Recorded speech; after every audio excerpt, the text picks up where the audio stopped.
On today's episode of Locked On 76ers, Keith and we dissect game number 2.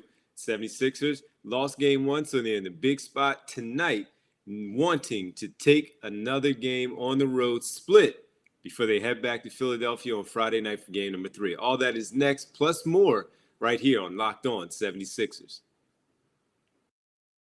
You are Locked On 76ers, your daily Philadelphia 76ers podcast. Part of the Locked On Podcast Network, your team every day.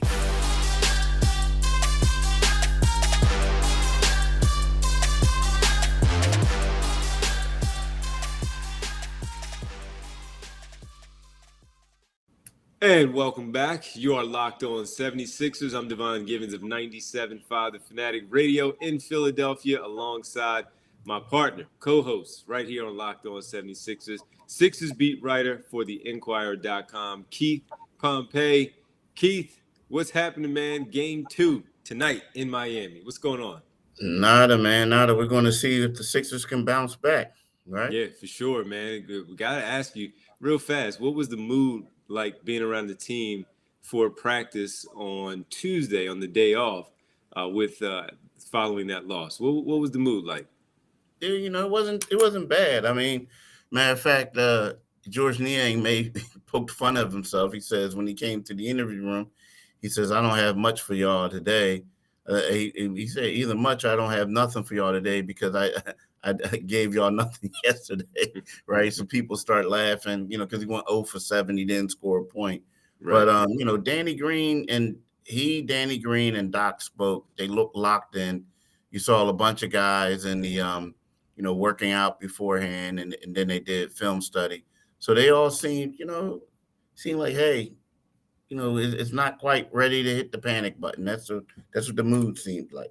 All right. Well, it's good to hear. It's good to hear that they still have their spirits right now. It's only one game, so it's not the end of the world. They lost one game. Yes, no Joel Embiid, but still an opportunity. Before we get into previewing the game tonight, thanks for making Locked On 76ers, everybody. Your first listen every day. And remember, Locked On 76ers is free and available on all platforms, including right here on YouTube at Locked On 76ers. We always get a chance to see the back of Keith's hotel room on the road, whether it's in Toronto or Miami or wherever the heck he is. You get to see that. So you're on the road with Keith, and that's always a fun thing. We're jealous of the weather, but it's all good. Keith, big one tonight, man. Look, it's just really simple. They have to try to split there in Miami and make this a series, because you don't want to get it too far out of hand. And then coming back to Philadelphia, sure, you want to believe that you can win on your home floor and take 2, but I already know Kyle Lowry again for game number 2. And for me, look, I don't know how serious the hamstring injury is, but I also get the sense that maybe they're just playing a little bit of, hey, Kyle, you take a little bit of time off. Take a little break.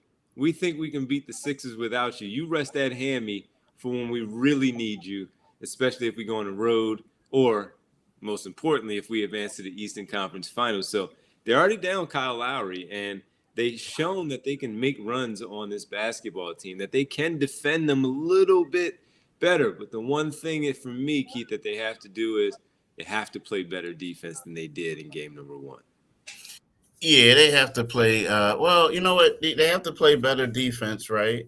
Than they did in game number 1. But I also think that they need to make more shots, and they need to, they need to be a little bit more organized. Like Doc Rivers called it random, right?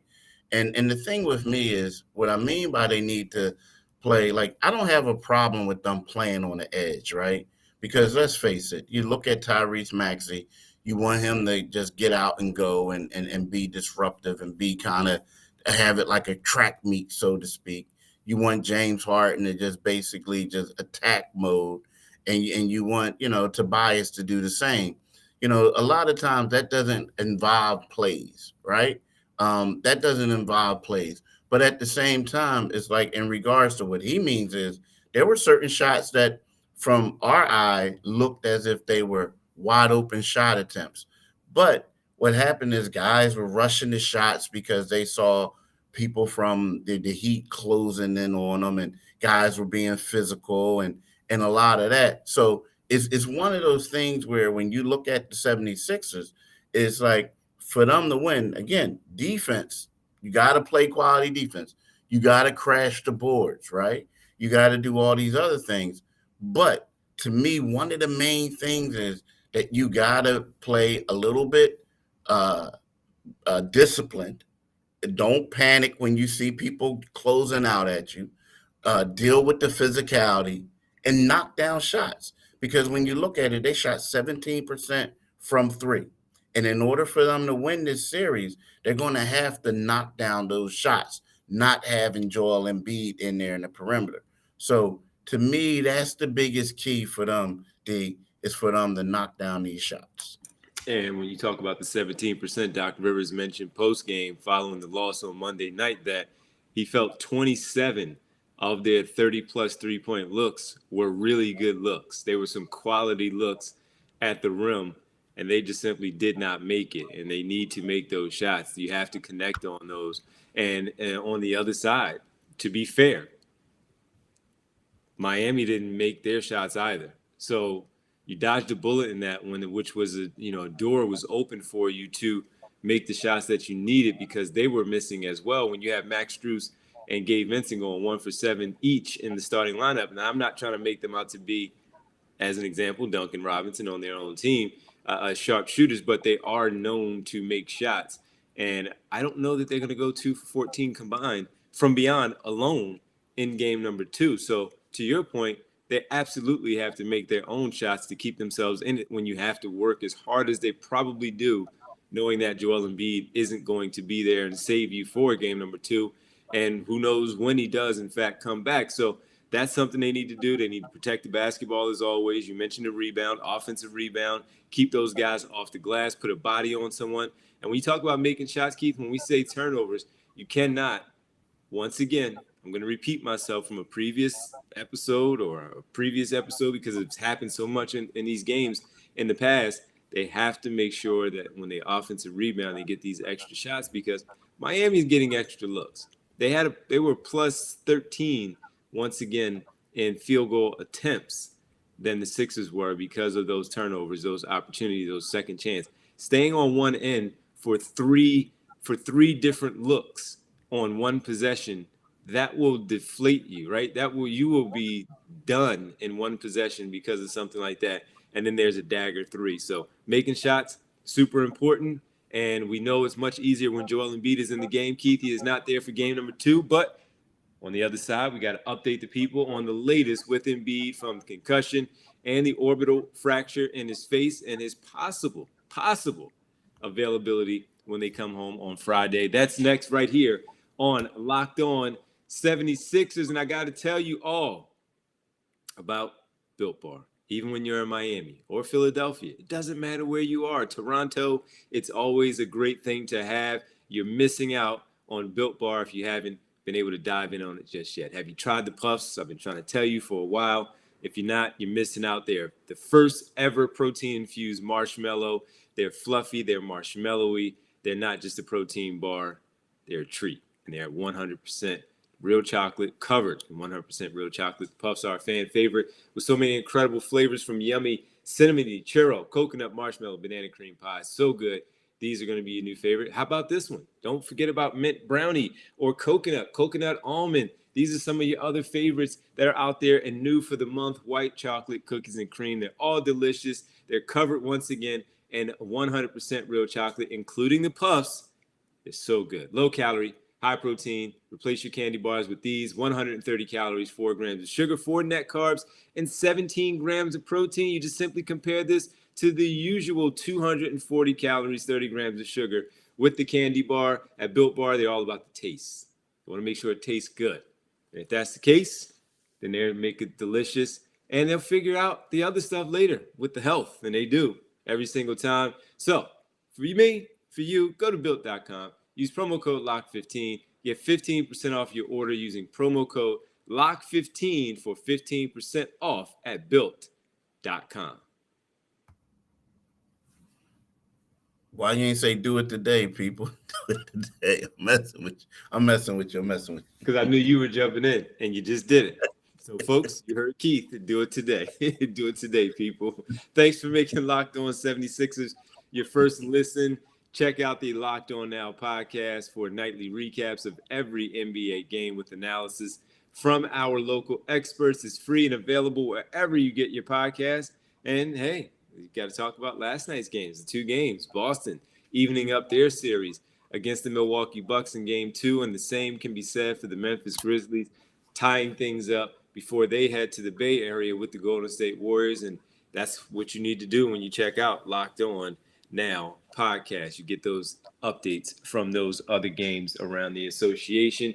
And Keith, we would like for the 76ers to do exactly what those teams did last night in game number 2 this evening things up before heading back here to Philadelphia on Friday night. And possibly, Keith, the big fella, maybe.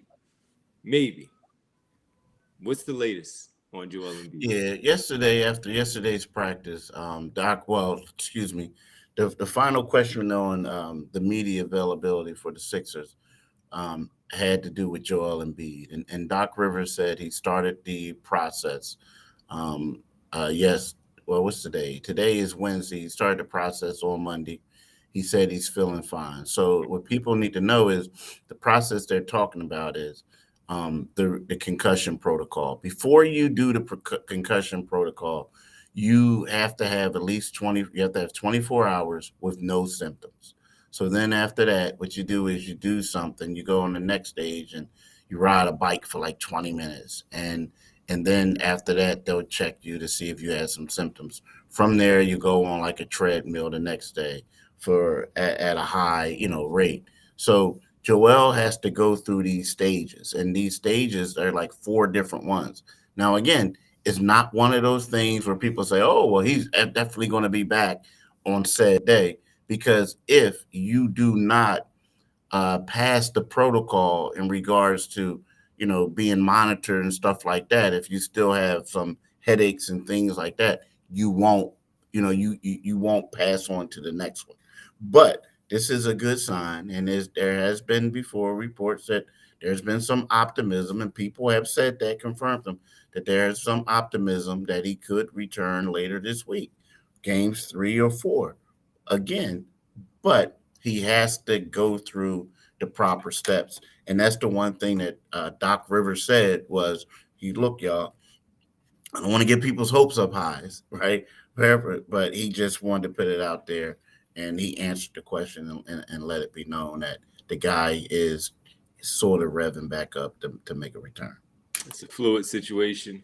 We just simply have to wait and see and wait and find out how he checks out with these things here. And he's dealt with this before, so he understands what it's about and what it means to play in a game like this and having to deal with that. And it's tough because what if he does feel okay, and then the next thing you know, right, he's lightheaded or the light is bothering him, or all these different things, or he can't just he simply cannot handle 20 plus minutes on the stationary bike, right? And how's he now going to run up and down the floor and the physicality that comes with the game and still be a positive out there for the basketball team and be a plus for what they need out there on the floor. So, yeah, this one they're going to have to move forward as if he's not there. You have to go out there and get the good production that you got from Tobias Harris, who's been the most consistent player throughout the entire playoffs right now. James Harden certainly has to make shots and step up, and he has to take more than the amount of shots that he did on Monday night. Tyrese Maxey, while he finished with 19 points, you would like more. You would like more because you do feel like there were times that he had an advantage. Now, look, he got the shots up. He just didn't make them. So, as you pointed out in the first segment, it's not just about the three-pointers. It's about the shots in general. They shot 43% from the floor, and they had some good looks. Some of the stuff was rushed, but they did have some good looks, and 27 threes that Doc Rivers was talking about were certainly some good opportunities for them to knock down shots. And then you have those center minutes, man, where you just hope to get something a little bit more from those center minutes, from those big guys. I wonder how much more without Joel Embiid, they will decide to go with the Tobias Harris experiment again at the 5, not getting him in foul trouble, but with him being out there at the 5, George Niang is his prime partner to be next to him at the 4 position. And if he's out there, that's him. He has to make shots in this game. He cannot be 0 for 7. He has to connect on something in order to make that lineup worth it offensively and defensively because of what could go wrong on the other end. So you got to match those guys point for point. And but it is encouraging to hear, most importantly for Embiid, just simply that his health is improving every day. Well, basketball aside, dealing with the health part of just recovering from what he's recovering from with the concussion, and of course that orbital fracture that just will not heal overnight. That's encouraging to hear about Joel Embiid. So we'll play it by ear. Appreciate the update. And folks, you heard Doc Rivers. Don't want to get your hopes up too high because the big fella may not be ready. But first things first, they have to win game number 2. It's not the end of the world again because they can come home on Friday and feel rejuvenated being in front of the home crowd and just feed off of that energy from you all. But game number 2, they all said it, Paul Reed included. That's a winnable game on Monday in game 1. They gave that one up a little bit. Revenge tonight at FTX Arena. All right, in the final segment, we got to talk about some awards. Another one was handed out. Well, that also amp up the crowd in Miami once he receives that for the game. Tell you who it is and what that award is on the other side right here. Final one, Locked On 76ers. Welcome back to Locked On 76ers. Keith Pompey, Devon Givens here with you. Keith, on Tuesday, the NBA announced the winner of the Sixth Man of the Year award. And to no one's surprise, it went to the Heat. Tyler Herro. Fantastic season, 20 points off the bench on average. Many thought that he could have been an all-star because of how well he was playing as an offensive player. He really did a fantastic job coming off the bench and presenting him with the award. The team Udonis Haslam's had a nice little speech for him there about his maturity, his growth, and the player that he has become and how important he is to the team and what they ask of him, kind of sacrificing a bit as a starter but coming off the bench. And you want to see the Sixers win, of course, Sixer fans. No one can deny that guy can flat out score. He can fill it up, and he is deserving of the award that he received on Tuesday, receiving the Sixth Man of the Year award. Yeah, I mean, he is a great player, a great scorer. I mean, it's funny because, see, last year, you remember he had a phenomenal rookie season. And then last year, it seems like they put him in the lineup and he was playing with Jimmy and all those other guys. And he took a step back. And they realized it's kind of sort of like, hey, you know what? Here's a guy that can basically can come off the bench and he doesn't have to compete with anybody for points. He can just go get buckets. He can rely on that role. And you look at it, and he's been what? A lot, often than not, is either him or Jimmy Butler, who's the leading scorer. And he doesn't have to compete with Bam because, let's face it, he does have some deficiencies. He has defensive deficiencies. Yeah. But when you have him on the floor with those other guys, you know, your offense is predicated around Butler and then Bam. So you just got this guy there, and especially this year with Kyle Lowry being there. So, you know, I felt like that was smart to bring him off the bench. And you're right. He's going to be motivated tonight. Not only that, he's going to have the crowd, but this is going to be his second game back. The first game back, you go through a little bit of rustiness and this and that. And the second game back from not shooting the ball and all that stuff that he the past 4 days prior to the game he didn't do, is one of those things where you expect the shots that he missed to come a little bit more easier, to be a little bit more fluid, you know, more in rhythm. So, you know, the Sixers have to do a quality job of containing him and trying to, I ain't going to say shut him down, but try to contain him a little bit. Yeah, you got to slow him down. And as you said, he's a phenomenal scorer. He can score at every level from three.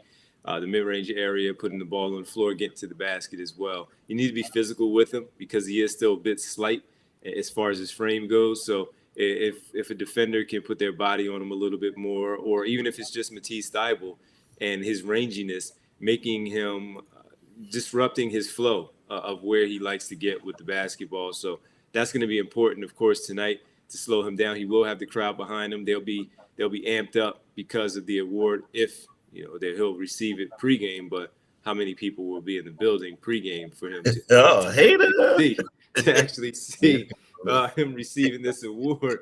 So, but yeah, man, they have to attack him. Yeah, we talked about the close game. They got to attack him because that deficient, as good as he is, offensive player, he's a poor defensive player, man.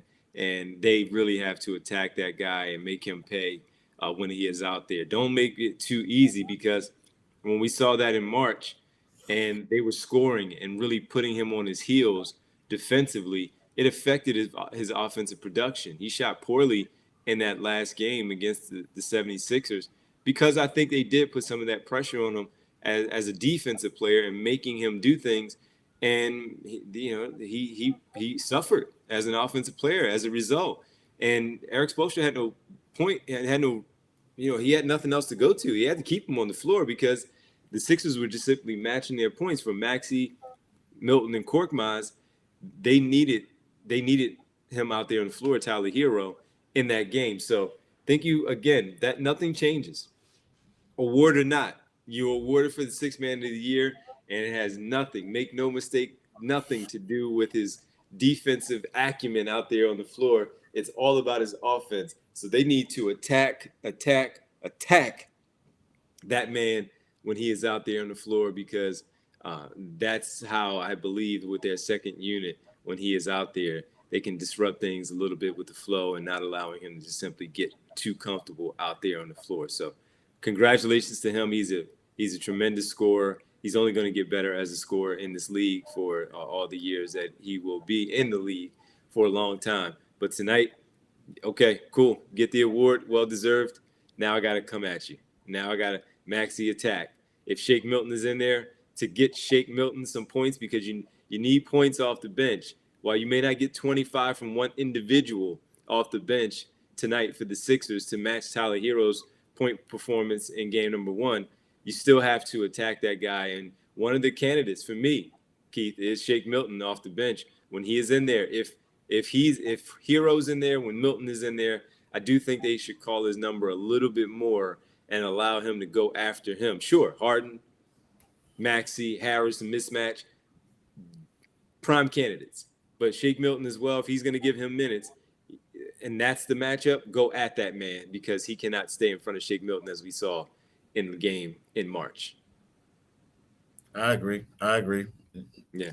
All right. Well, listen, did I say something wrong about their building? They arrived late, in style. Yeah, they do. But it's funny. Who else? There's a lot of places.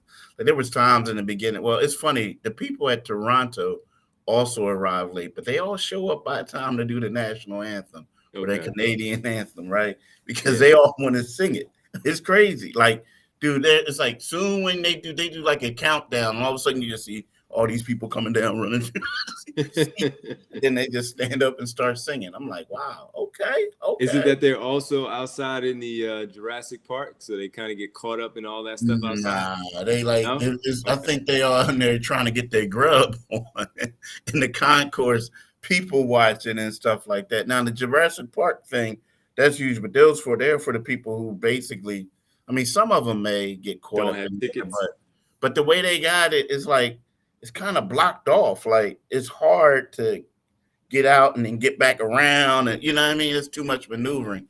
I'm pretty sure some of them do it, but that Jurassic Park thing, they got it blocked off pretty nicely.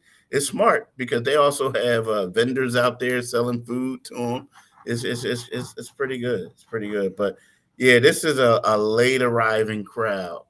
They're like on their fashionably late joint. You know what I mean? Yeah, I can't stand that. I'm a basketball fan, while I like nice clothes, get to the game. Get to the game, folks. Come on. Yeah. All Yeah. right. All right. All right. Well, listen, we got to thank everybody for making Locked On 76ers your first listen every day. On our next episode, we'll certainly be previewing and breaking down what happened in game number 2. We'll see if the Sixers can bounce back and even this series up, feeling much better heading into game number 3 with a 1-1 series tie with the Miami Heat after tonight's game. So make sure that your second listen, though, is Locked On NBA, Locked On Experts, covering the biggest stories around the NBA every Monday through Friday in less than 30 minutes. It's free and available wherever you get your podcasts. And as an example, a tough one in Memphis in game number 2 where a silly foul from Dylan Brooks, who I can't stand, takes down Gary Payton Jr., fractured elbow. That's what you get on Locked On NBA when you check into them, talking about stories like that, the big stories around the NBA, with Tyler Herro also winning the award and what happened with Jaylen Brown erupting in the first quarter against the Milwaukee Bucks. That's what you get on Locked On NBA. But Keith, for us, thank you, man, and we'll see if these guys can get the job done tonight. Yeah, and also before you go to Locked On NBA, which is great, make sure you go to our Locked On 76ers YouTube channel and subscribe to that. Also, you can subscribe to this podcast wherever you get your podcasts at. But to get the YouTube channel, make sure you go to YouTube, Locked On 76ers for YouTube, and subscribe there. And thank y'all for listening. Appreciate you, everybody. Enjoy the game tonight, and we'll talk to you tomorrow. Thanks, Keith. All right. Thanks, man. Peace.